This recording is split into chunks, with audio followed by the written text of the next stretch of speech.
శ్రీమాత్రే నమః. Jhansi trending shorts ఛానల్కు స్వాగతం. మీరు గనక మన ఛానల్ని మొదటిసారి చూస్తున్నట్లయితే ప్లీజ్ సబ్స్క్రైబ్ చేసుకోండి.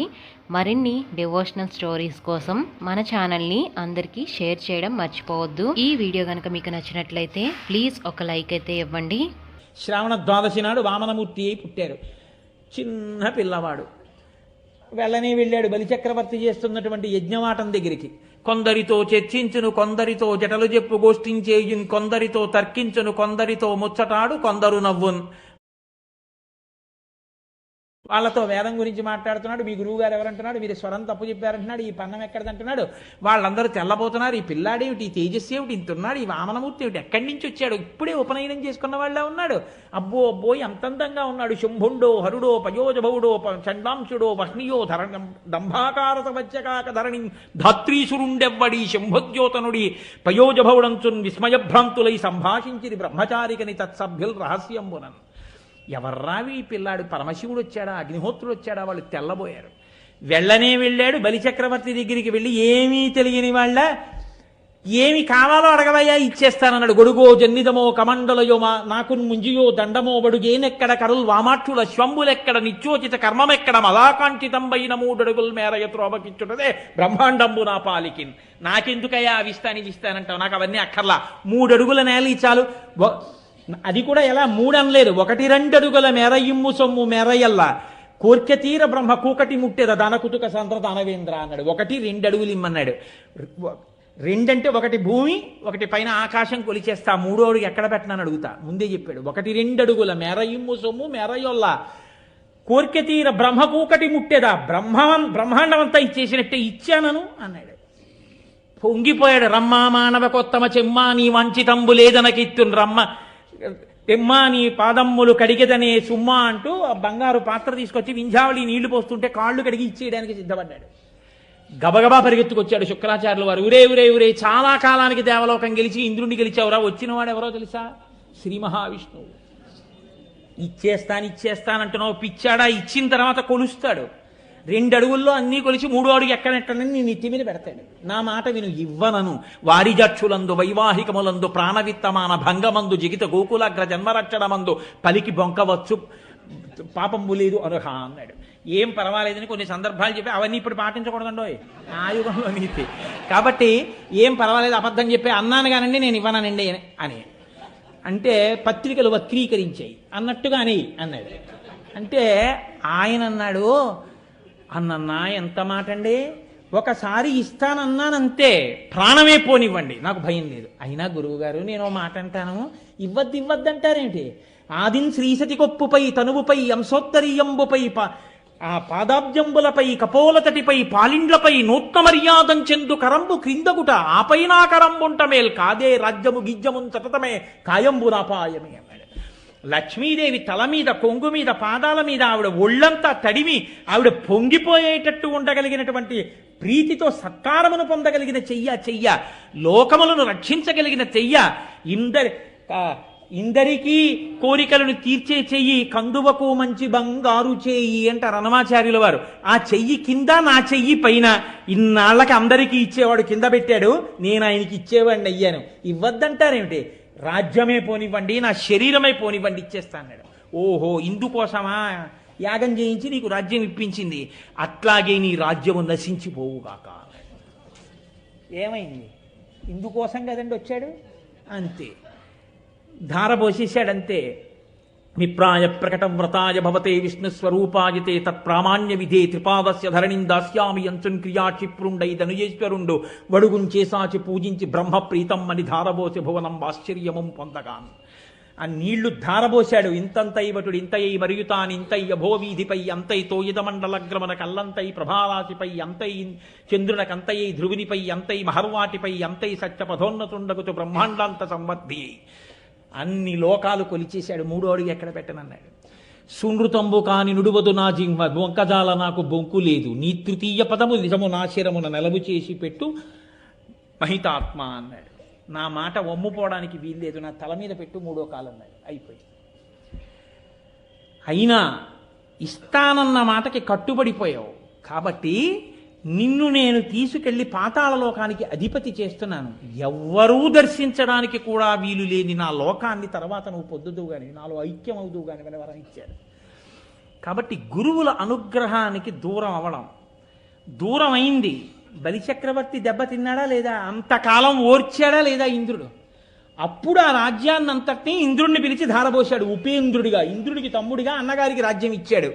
ఏమయ్యా, అంతటి విష్ణువే, ఇన్నింటిని కొలవగలిగిన వాడే, అంతటి లక్ష్మీనాథుడే ఆ బలిచక్రవర్తిని గురువుల యొక్క అనుగ్రహానికి దూరం చేస్తే తప్ప కార్యము సాధించడం తేలిక కాదని ప్రహ్లాదుడికి మాట ఇచ్చాను, ఆ వంశంలో పుట్టిన వాళ్ళని నిగ్రహించకూడదు కాబట్టి చెయ్యి చాపడం వినా మార్గం లేదని అంతటి వాడు ఇంతటి వాడై వామనమూర్తి అదితి కడుపులో పడుకుని ఓ చిన్న పిల్లవాడిగా పైకొచ్చి ఉపనయనం చేయించుకుని చెయ్యి చాపి దానం అడిగాడే, అంతకన్నా గొప్పవాడివా? అంతకన్నా కష్టం వచ్చిందా నీకు? ఏమి శ్రీ మహావిష్ణువు కన్నా పెద్ద కష్టమా అనేది? అంతే ధర్మరాజు విచలితుడైపోయాడు. ఏమి మాట చెప్పావయ్యా ధౌమ్య, నిజమే నా కష్టం, ఏ పాటి కష్టం? అంతే ఉత్సాహం వచ్చింది, ఓర్చుకున్నవాడు పొందాడు. రాదండి పూనిక డాక్టర్ గారు, అది ధౌమ్యుడంటే. కాబట్టి నిషదాద్రియంద నిమిషపతి ప్రచ్ఛన్న సంచరణమున వర్తించుటయును, అదితి గర్భంబున అవతారమై వామనాకారమున హరి అడగుటయును, జనని ఊరు ప్రదేశంబున అతి నిగూఢంబుగా ఔర్వుండు దాగుటయును. ఎక్కడ తీసుకొచ్చి చూపించాడో అది మాట్లాడడం అంటే. అందుకునన్నాడు మహానుభావుడు ఆ రోజున అంగారపర్ణుడు, మీకు ఒక పురోహితుడు ఉండాలయా, పురోహితుడు లేకపోవడం మీకు లోటు అన్నాడు. ఈ ధౌమ్యుడు లేకపోతే ధర్మరాజు గారు ఏమైపోననిపిస్తుంది. అది మాట్లాడడం అంటే. అందుకుని పురోహితుడై మహానుభావుడు గట్టి ఎక్కించాడు, ఆ ఉత్సాహాన్ని నింపాడు. మళ్ళీ వాక్ అంత గొప్పదండి సనాతన ధర్మంలో. ఆ వాక్కు, ఆ ప్రబోధం కదా మనని ధర్మపథం వైపుకి నడిపించి మన జీవితాల్ని సుసంపన్నం చేస్తాయి. కాబట్టి జనని ఊరు ప్రదేశంబున అతి నిగూఢంబుగా ఔర్వుండు దాగుటయును. కృతవీర్యుడు అని పూర్వకాలంలో ఒక రాజుగారు, ఆయన కార్తవీర్యార్జునుడి తండ్రి. ఆ కృతవీర్యుడి దగ్గర భృగువంశీయులైనటువంటి బ్రాహ్మణులందరూ కూడా యాజకత్వం చేశారు. ఆ యాజకత్వం చేసినప్పుడు కృతవీర్యుడు చాలా విశేషంగా భూరిదానాలు చేశాడు బ్రాహ్మణులకి. వాళ్ళందరూ చాలా సంపన్నులయ్యారు, చాలా ఐశ్వర్యంతో ఉన్నారు. కొంతకాలానికి కృతవీర్యుడు మరణించాడు. ఆ వంశంలో వచ్చినటువంటి రాజులు కొంతమంది దరిద్రులయ్యారు, వాళ్ళకి డబ్బు లేదు. వాళ్ళు పూర్వం మా వంశంలో కృతవీర్యుడు దానం చేసినప్పుడు దానాలు పట్టిన బ్రాహ్మణుల దగ్గర చాలా డబ్బు ఉంది, ఆ డబ్బంతా ఇచ్చేయమన్నారు.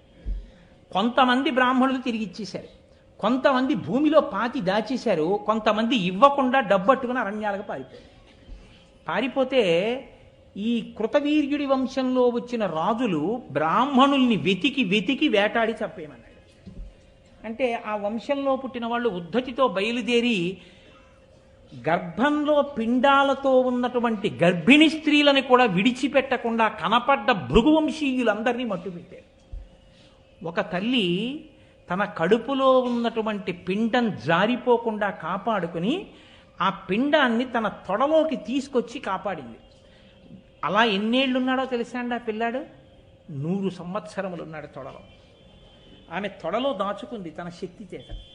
ఆ పిల్లవాడు తొడలోనే ఉండి వేదాభ్యాసం చేశాడు. వేదాభ్యాసం చేస్తే చివరికి అరణ్యంలో ఎవడో కనిపెట్టాడు, ఆవిడ తొడలో గర్భం ఉంది, గర్భంలో ఓ పిల్లవాడు పెరుగుతున్నాడని. ఆవిడ్ని చంపేయండి అన్నారు. వాళ్ళు దగ్గరికి వచ్చి కత్తి తీసి ఆవిడ కంఠాన్ని దునమబోతున్నారు. అప్పుడు ఊరు ప్రదేశంలోంచి బయటికి వచ్చాడు కాబట్టి ఔర్వుడు అంటారు ఆయన. ఆ పిల్లవాడు వెంటనే తొడలోంచి బయటికి వచ్చి వాళ్ళని తీవ్రమైన దృష్టితో చూశాడు. వాళ్ళందరికీ కళ్ళు పోతే వాళ్ళు భయపడి ఏడిచారు ఆవిడ కాళ్ళ మీద పడి. ఆవిడంది, నా కాళ్ళ మీద పడి ఏడమైన ఎందుకు, ఆ పిల్లాడి కాళ్ళ మీద పడండి అది అని మళ్ళీ దృష్టినిచ్చాడు. కానీ నా వంశంలో భృగువంశీయులందరినీ కూడా సంహరించారు కాబట్టి 3 లోకములు లేకుండా చేసేస్తానని అపారమైన తపశ్శక్తితో ఒక పెద్ద అగ్నిహోత్రాన్ని సృష్టించాడు. 3 లోకాల్ని కాల్చేస్తానని. అప్పుడు ఆయన పితృదేవతలు ఆయనకి ప్రత్యక్షమై అన్నారు, వాళ్ళు మమ్మల్ని చంపలేదయా, మేమే కావాలని వాళ్ళ చేతిలో చచ్చిపోవడానికి ఆ కపట నాటకం ఆడాం. ఎందుకంటే మేము పూర్ణ వైరాగ్యం పొందాం, ఇంకా మాకు ఎంత మాత్రమూ ఈ భూమండలం మీద ఉండడం ఇష్టం లేకపోయింది. ఎంత తొందరగా ఈ శరీరాలు విడిచిపెడతామా అని చూసాం.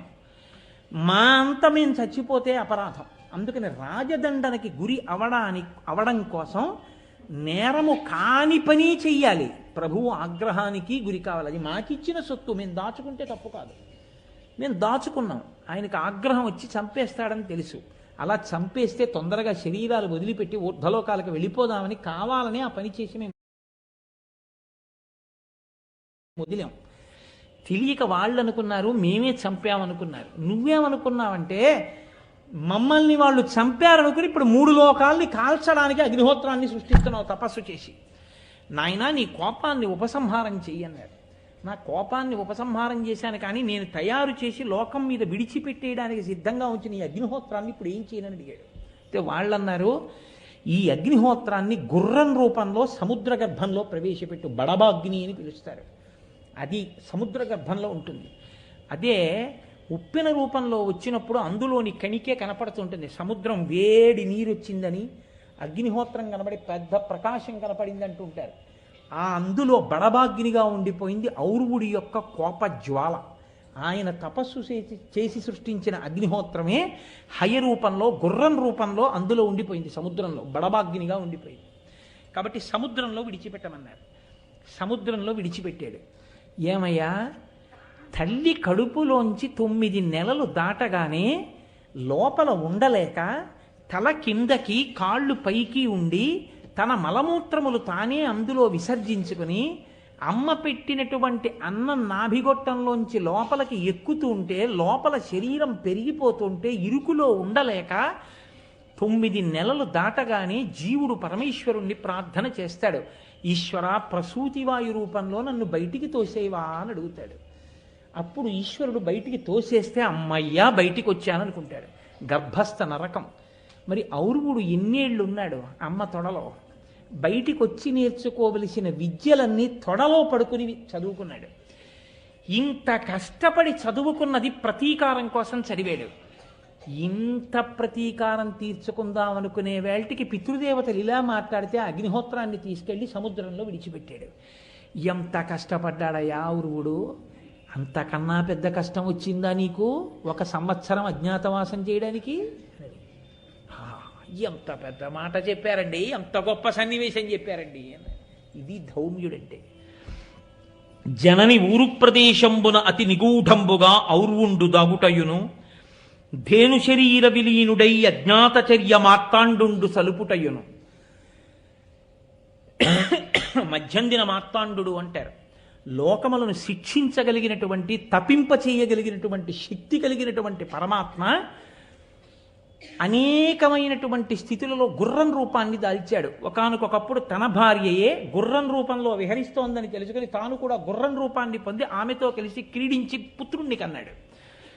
అలాగే ఒకానొకప్పుడు సురభి అనేటటువంటి ఒక ధేనువుతో కామదృష్టితో కోరుకున్నప్పుడు బ్రహ్మగారి యొక్క అనుగ్రహం చేత ధేను శరీర విలీనుడై, అంటే ఆమె శరీరమునందు తన తేజస్సును కలిపిన వాడై చరించాడు.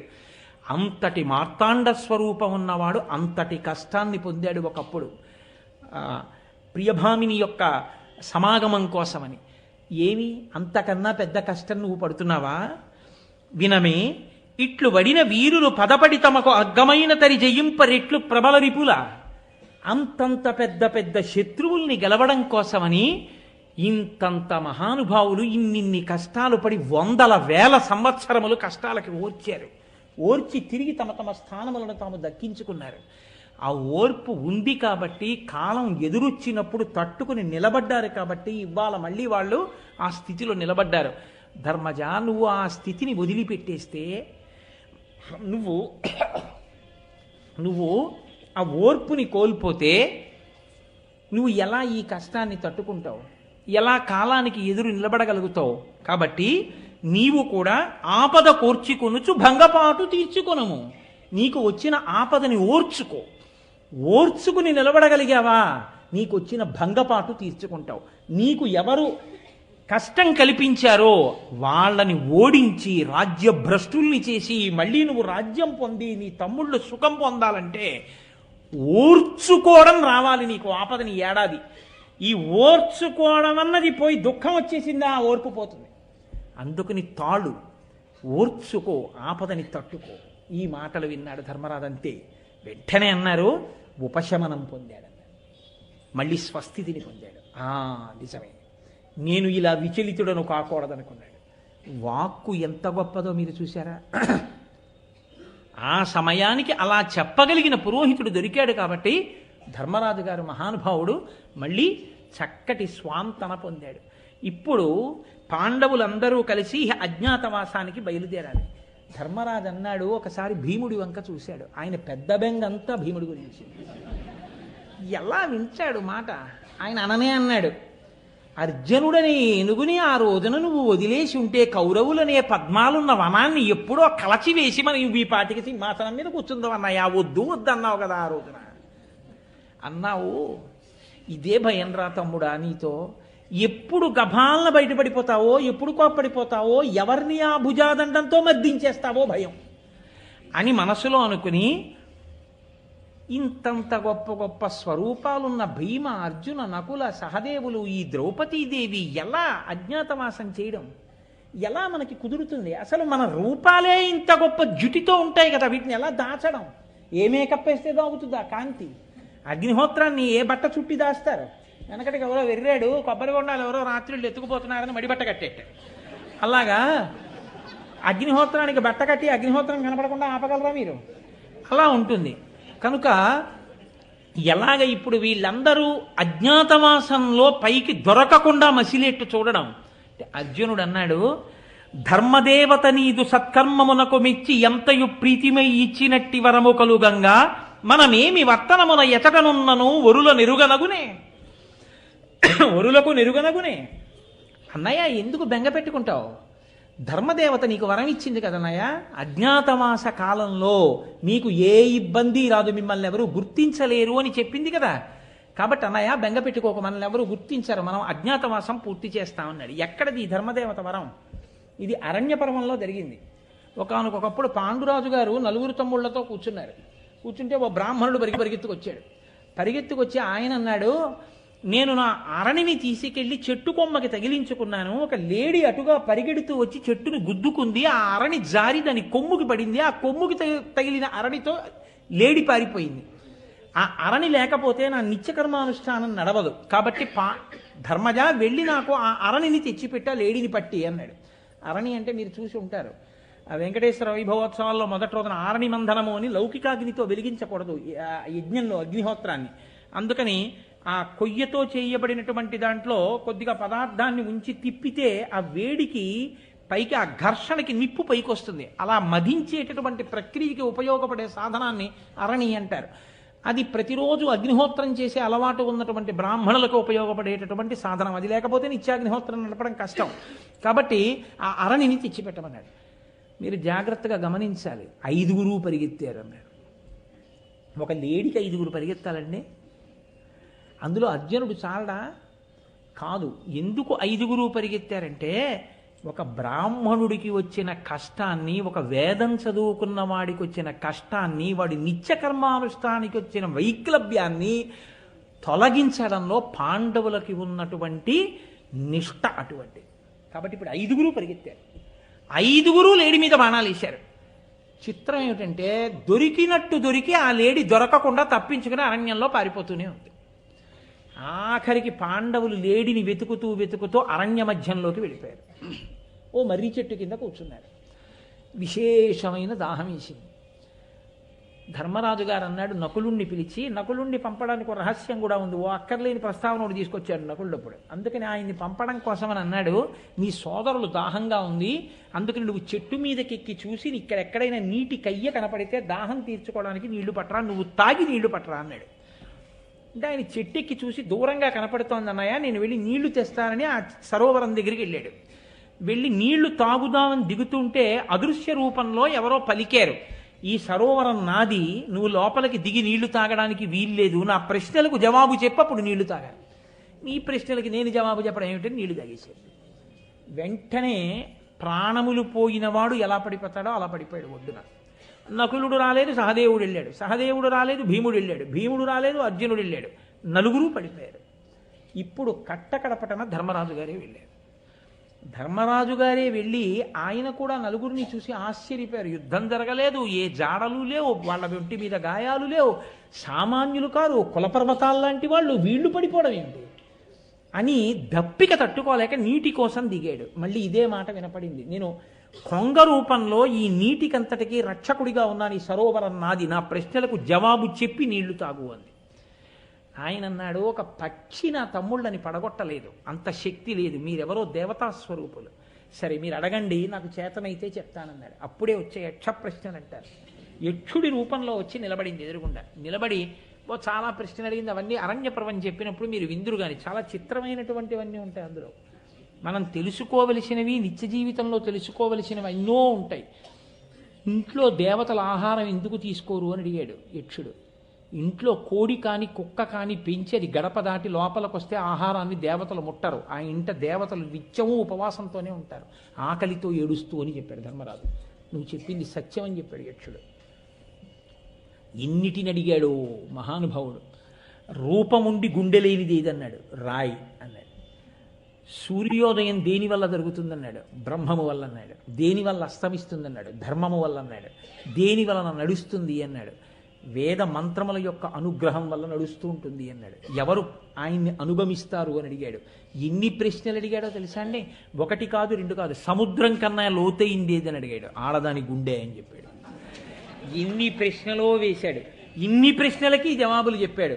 ఇన్ని ప్రశ్నలకి జవాబులు చెప్పిన తర్వాత సంతోషించి, నేను ప్రసన్నుడనయ్యానయ్యా, నువ్వు చాలా గొప్ప జవాబులు చెప్పావు, నీ నలుగురు తమ్ముళ్ళు పడిపోయారు, ఒకళ్ళని బ్రతికిస్తాను, ఎవరు కావాలో అడిగన్నాడు.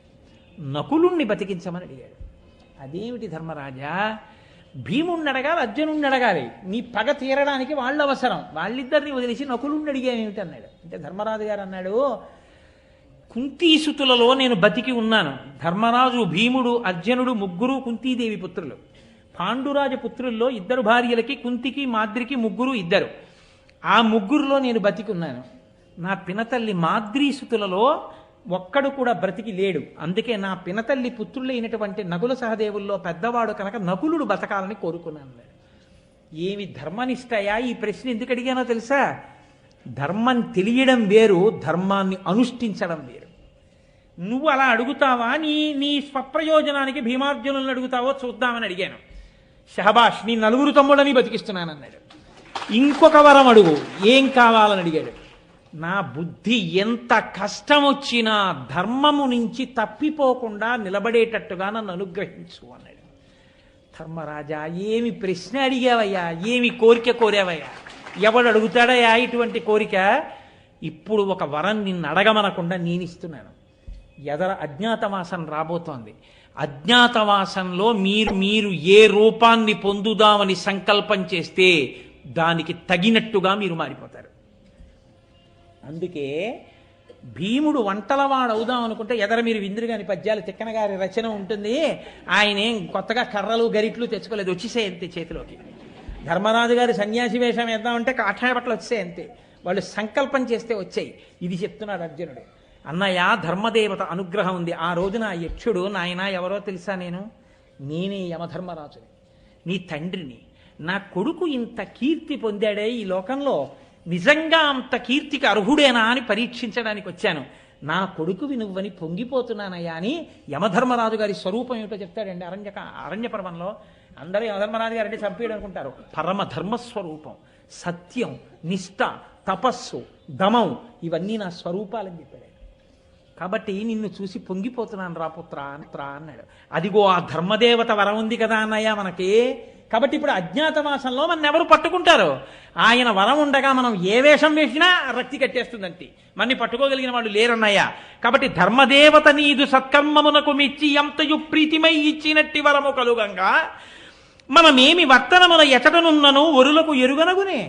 మనం ఎక్కడుంటే మాత్రం, ఎలా ప్రవర్తిస్తే మాత్రం, ఏ వేషం కడితే మాత్రం ఎవరు మనని కనిపెడతారన్నాయా? బెంగలేదు. కాబట్టి ఎవరెవరం ఏ వేషంలో ఉందామో, ఏ రాజ్యంలో ఉందామో, ఎలా ఉందామో, ఎక్కడుందామో నువ్వు నిర్ణయం చెయ్యన్నయ్యా అన్నాడు. సరే చెప్తాను రా అన్నాడు. ఆలోచిస్తున్నాడు ధర్మరాజు గారు. పరమ సంతోషంగా ఉన్నాడు. ఇప్పుడు ధర్మదేవత వరం జ్ఞాపకానికి వచ్చింది. ధౌమ్యుడి మాటలు విన్నాడు. ధర్మరాజు గారు పరమ ప్రశాంతమైన స్థితిలో సంతోషంగా ఇప్పుడు తాను ఒక నిర్ణయం చెయ్యబోతున్నాడు.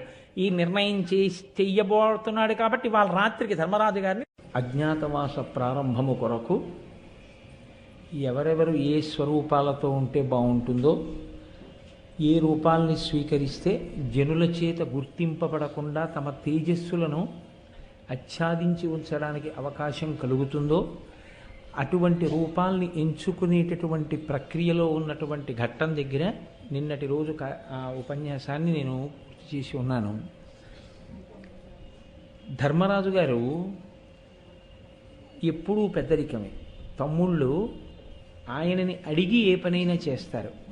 కాబట్టి మనం ఏ దేశంలో ఉంటే బాగుంటుంది, మొట్టమొదట అజ్ఞాతవాస ప్రారంభము అనేసరికి అసలు ఏ దేశంలో ఉండాలి అన్నది ఒక ప్రధానమైన సమస్య. ఎందుకని ఆ సమస్య వస్తుంది అంటే ఎక్కడ పడితే అక్కడ ఉండడానికి వీలు కుదరదు. అపారమైనటువంటి క్షాత్రం ఉన్నవారు అధర్మమును సహించలేరు. మీరు గమనించండి, ఎక్కడో అక్కడ ఉండొచ్చు, దానికే ఉందని చెప్పి ఉన్నారనుకోండి, ఒక ప్రధానమైనటువంటి అధర్మం జరుగుతూ ఆ రాజ్యము సంక్షోభంలో ఉండి అక్కడ జరగరాని అకృత్యములు జరుగుతూ ఉంటే ధర్మమును రక్షించడానికి కంకణం కట్టుకుని ఉన్నటువంటి వారు, గొప్ప క్షాత్రము కలిగినటువంటి వారు, విశేషమైనటువంటి తేజస్సు ఉన్నవారు, ఇంతటి అస్త్రవిద్యా సంపన్నులైనటువంటి పాండవులు చూస్తూ ఊరుకోవడం కష్టం. అలాగని తమ క్షాత్ర ప్రదర్శనం నిరంతరం చేసి అక్కడ ధర్మ సంస్థాపన చేసే అవకాశాన్ని వాళ్ళు తీసుకున్నారనుకోండి, అంతటి గొప్ప కార్యం ఎడతెరిపి లేకుండా అక్కడ జరుగుతోంది, అంతమంది శత్రువుల్ని దునుమాడగలుగుతున్నారు అంటే అక్కడే పాండవులు ఉన్నారు అన్న విషయాన్ని దుర్యోధనుడు పసిగడతాడు. అజ్ఞాతవాసం రహస్యంగా జరగడం అన్నది పాండవులకు ఎంత ప్రధానమో అంత తొందరగా పాండవుల్ని ఏడాది లోపల సాధ్యమైనంత తొందరగా గుర్తుపట్టేటటువంటి ప్రక్రియలో నిమగ్నం అవడం దుర్యోధనుడికి కూడా అంత అవసరం. అటువైపు దుర్యోధనుడు ఒక్కడే కాదు, దుర్యోధనుడి పక్కన దుష్టచతుష్టయం దుర్యోధనుడు, దుశ్శాసనుడు, కర్ణుడు, శకుని నలుగురు ఉన్నారు. నలుగురి ఆలోచనలు నిరంతరము అజ్ఞాతవాస భంగము కొరకే ప్రయత్నిస్తారు. ఎందుకని అంటే యుద్ధభూమిలో పాండవులకు ఎదురు నిలబడి పోరాడలేమన్న విషయం వాళ్ళకి స్పష్టంగా తెలుసు. అయినా కర్ణుడు తన జీవితంలో ఒక ప్రధానమైన తప్పిదం ఒకటి చేశాడు. తాను అర్జునుణ్ణి ఎదుర్కోవడానికి కావలసినటువంటి విలువిద్యా నైపుణ్యం ఉన్నవాడను కాను అన్న విషయాన్ని దుర్యోధనుడి దగ్గర దాచిపెట్టాడు. ఆయనకి చెప్పలేదు కర్ణుడు. ఎందుకంటే పరశురాముడి శాపం ఉంది, నీకు నేను ఇచ్చిన బ్రహ్మాస్త్రం పనిచేయదు అని. ఆయన అలా చెప్పలేదు. దుర్యోధనుడితో నేను సమవుజ్జీని కాను, అర్జునుణ్ణి ఎదిరి నిలబడలేనన్న మాట చెప్పలేదు. విరాట పర్వం చివరిలోనే అర్జునుడు ఎదురుగుండా వస్తే కర్ణుడు పారిపోయాడు ఒక సందర్భంలో. అయినా దుర్యోధనుణ్ణి ఎప్పటికప్పుడు రెచ్చగొట్టాడు. అర్జునుడిని ఎదిరించడానికి నేను చాలు, నీకేం భయం లేదు, యుద్ధానికి వెడదామని. కర్ణుడి అండ చూసుకునే దుర్యోధనుడు ఎప్పుడూ యుద్ధానికి సిద్ధపడ్డాడు. కాబట్టి దుర్యోధనుడిదే వక్రబుద్ధి అంటే దాన్ని మరింత బాగా రగులుకునేటట్టుగా చేయడానికి పక్కన మిగిలిన వారు ఉన్నారు. కాబట్టి ఇప్పుడు తాము ఉండవలసినటువంటి దేశం అన్ని విధాలా భద్రంగా ఉండేటటువంటిదై ఉండాలి. తాము ఒక రూపాన్ని తీసుకుని అక్కడికి వెళ్ళిన తరువాత తమ క్షాత్ర ప్రదర్శన చెయ్యవలసిన అవసరం కానీ, తమ యొక్క నిజస్వరూపాలు బయటపడడానికి అవకాశం ఇచ్చేటటువంటి సందర్భము జరగడానికి అవకాశం ఉన్న ప్రదేశం కానీ కానిదై ఉండాలి. ధర్మరాజు గారు అమాయకుడేం కాడు. ఆయన గొప్ప రాజనీతి విశారదుడు, సమస్త శాస్త్ర పారంగతుడు, అపారమైన దూరదృష్టి కలిగినటువంటి వాడు. మాట్లాడడం అంటే ధర్మరాజు తర్వాతే, అంత గొప్పగా మాట్లాడతాడు. అందుకే ఆయన అన్నాడు, మనం ఉన్నటువంటి ప్రాంతం చుట్టూ అనేకమైన దేశాలు ఉన్నాయి. అందులో కురు, పాంచాల, చేది, మత్స్య, సాళ్వ, విదేహ, బాహ్లిక, దశార్ణ, సూరసేన, కళింగ, మగధ ఇటువంటి రాజ్యాలు చాలా ఉన్నాయి. రాజ్యాలు చాలా ఉండడం ప్రధానం కాదు, మనం సురక్షితంగా అజ్ఞాతవాసం పూర్తి చేయడానికి కావలసినటువంటి దేశాన్ని ఎంచుకోవడం ప్రధానం. ఇది ధర్మరాజు గారి దూరదృష్టి. కాబట్టి ఆయన మత్స్య దేశాన్ని ఎంచుకున్నాడు. మత్స్య దేశాన్ని ఎంచుకోవడానికి కారణం అది సస్యశ్యామలంగా ఉండడం, ఏ విధమైన ఈతి బాధలు లేకుండా ఉండడం. అక్కడ ఉండేటటువంటి ప్రజలు ఎక్కువగా గో సంరక్షణ మీద ఆధారపడి ఉండడం. ఎక్కడ గోవులు ఉన్నాయో అక్కడ ధర్మం ఉంటుంది, ఎక్కడ గోవులు పూజింపబడుతున్నాయో అక్కడ దేవతలందరూ పూజింపబడినట్టే. కాబట్టి గోపూజ జరిగి గోరక్షణ జరుగుతున్నటువంటి ప్రాంతం కనుక విరాట్ రాజు ఆయన పెద్ద యుద్ధవీరుడు అని నమ్మడానికి వీలైన స్థితి మీకు భారతంలో కనపడదు. ఎందుకంటే కురుక్షేత్ర సంగ్రామం జరిగే సమయంలో 7 సేనాపతుల్ని ఎంచుకున్నాడు ధర్మరాజు. ఆ ఎంచుకున్న 7 సేనాపతుల్లో విరాట్ రాజుకు కూడా సేనాపత్యం ఇచ్చారు. కానీ ఆయన చాలా పెద్ద గొప్ప గొప్ప యుద్ధాలు చేసినట్లు మనకి కనపడదు. కానీ విరాట్ రాజుకి ఒక గొప్ప శక్తి ఉంది. ఏమా శక్తి అంటే ఆయన యొక్క అనుచరగణము చాలా బలమైనది. ఆయన జోలికి ఎవరు ఎందుకు వెళ్ళరు అంటే ఆయన బంధువులు అంత బలమైనటువంటి వాళ్ళు. దానికి కారణం విరాట్ రాజు గారు వివాహం చేసుకున్న పెద్ద భార్య శరీరం